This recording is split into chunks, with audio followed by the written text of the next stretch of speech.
Hello बच्चों, स्वागत करता हूँ आप सभी का एआरपी क्लासेज में। विषय हिंदी, अध्याय 1 बातचीत, ऑब्जेक्टिव, वस्तुनिष्ठ प्रश्न का पूरा तैयारी। एक ही वीडियो में तैयारी करेंगे अध्याय 1 का सभी ऑब्जेक्टिव। तो बने रहिए बच्चों, आप लोगों को तैयारी करवाते हैं। तो फर्स्ट प्रश्न आप लोगों के सामने पेश किया जाता है। तो फर्स्ट क्वेश्चन है दोस्तों, बालकृष्ण भट्ट का जन्म कब हुआ? तो आप लोगों को पता होगा कि बालकृष्ण भट्ट का जन्म 1844 ईस्वी में हुआ। अगर नहीं पता है तो आप लोग याद रखेंगे कि बालकृष्ण भट्ट का जन्म 1844 ईस्वी में हुआ। दूसरा प्रश्न है, बालकृष्ण भट्ट का निधन कब हुआ था? तो 1914 ईस्वी में बालकृष्ण भट्ट का निधन हुआ था। नेक्स्ट प्रश्न है, बालकृष्ण भट्ट ने किस पत्रिका का संपादन किया? तो हिंदी प्रदीप का संपादन किया था। आप लोग याद रखेंगे दोस्तों। तो नेक्स्ट प्रश्न, चौथा नंबर होगा, नूतन ब्रह्मचारी के लेखक का क्या नाम है? तो बालकृष्ण भट्ट इसका लेखक होगा। नेक्स्ट प्रश्न है, रेल का विकट खेल लेखक का नाम क्या है? तो बालकृष्ण भट्ट ही होगा। आप लोग याद रखेंगे, बहुत क्वेश्चन ज्यादा ये पूछा जाता है, रेल का विकट खल के लेखक कौन है? तो मनुष्य की ईश्वर प्रदत्त शक्तियों में एक है वाक शक्ति। याद रखेंगे दोस्तों। नेक्स्ट प्रश्न है, रॉबिन्सन क्रूसो कितने वर्षों के बाद लोगों के बीच आए? तो याद रखेंगे दोस्तों कि 16 वर्षों बाद रॉबिन्सन क्रूसो लोगों के बीच आए थे। नेक्स्ट क्वेश्चन आप लोगों के सामने, कि एडिसन ने कितने लोगों के बातचीत को श्रेष्ठ माना है? तो 2 लोगों के बीच के बातचीत को श्रेष्ठ माना है। आप लोग याद रखेंगे।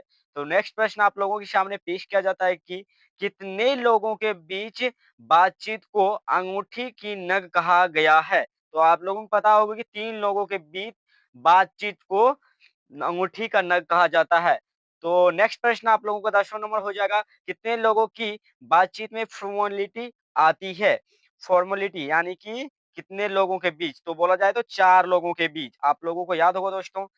नेक्स्ट क्वेश्चन है दोस्तों 11वां नंबर, कि यूरोप में बातचीत की कला को क्या कहते हैं?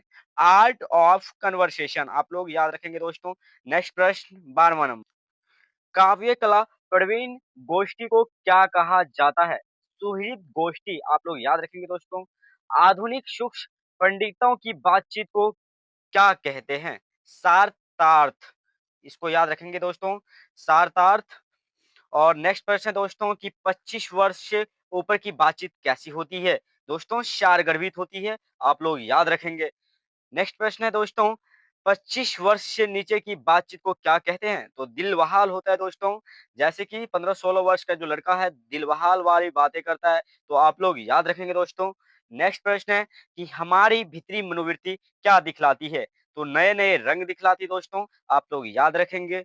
नेक्स्ट प्रश्न है दोस्तों, कि भीतरी मनोवस मिनो सॉरी दोस्तों, भीतरी मनोवृत्ति को क्या कहा जाता है या गया है? तो चमकिस्तान कहा जाता है। आप लोग याद रखेंगे दोस्तों। नेक्स्ट प्रश्न है दोस्तों, कि जिहा यानी जिहा को क्या कहते हैं? तो इसको कतरनी कहते हैं दोस्तों। नेक्स्ट प्रश्न है दोस्तों, कि क्रोध को क्या माना गया है? तो आप लोग दोस्त जानते होंगे दोस्तों कि क्रोध को हमेशा के लिए शत्रु ही माना जाता है।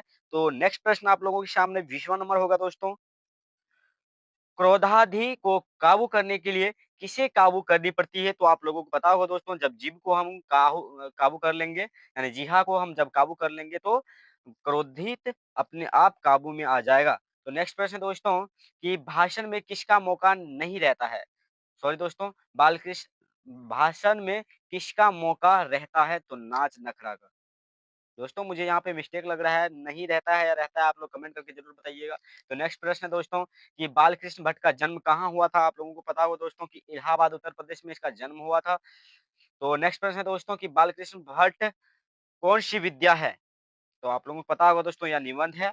नेक्स्ट प्रश्न है दोस्तों, कि मनुष्य के रूप का साक्षात्कार कब होता है? तो बोलने से ही मनुष्य के गुण दोष का पता चलता है दोस्तों। आप लोग याद रखेंगे। नेक्स्ट प्रश्न है दोस्तों, कि मनुष्य यानी कि बोलने से मनुष्य के रूप का साक्षात्कार होता है, ऐसा कहने वाले कौन थे जो दोस्तों? तो वेन जॉनसन कहने वाले थे ऐसा। तो याद रखेंगे आप लोग दोस्तों, बहुत ज़्यादा प्रश्न पूछा जाता है। नेक्स्ट प्रश्न दोस्तों, कि काव्य कला का प्रवीण विदुमंडली सॉरी दोस्तों, विदुन मंडली को क्या कहा जाता है? तो सुहृद गोष्ठी कहा जाता है दोस्तों, याद रखेंगे आप लोग। नेक्स्ट प्रश्न है दोस्तों, कि रॉबिन्सन क्रूसो ने पहली बार किसकी बोली सुनी थी? तो याद रखेंगे दोस्तों, बहुत ज़्यादा प्रश्न पूरा पूछा जाता है। फ्राइडे का बोली सुनी थी। बाहरी बातचीत किसकी आवश्यकता पड़ती है? तो फ़कीर की दोस्तों याद रखेंगे। नेक्स्ट प्रश्न है दोस्तों कि बालकृष्ण भट्ट को आधुनिक हिंदी आलोचना का जन्मदाता किसे कहा जाता है? तो आप लोग याद रखेंगे दोस्तों, बहुत ज़्यादा प्रश्न पूछने वाला ये है। रामविलास शर्मा, यानी इसे तीक्ष्ण बुद्धि वाला भी कहा जाता है, आप लोग याद रखेंगे दोस्तों। नेक्स्ट प्रश्न है दोस्तों कि आचार्य रामचंद्र शुक्ल ने बालकृष्ण भट्ट को अंग्रेजी की किस निबंधकार के श्रेणी में रखा गया है? तो एडिशन एंड स्टील, आप लोग याद रखेंगे दोस्तों।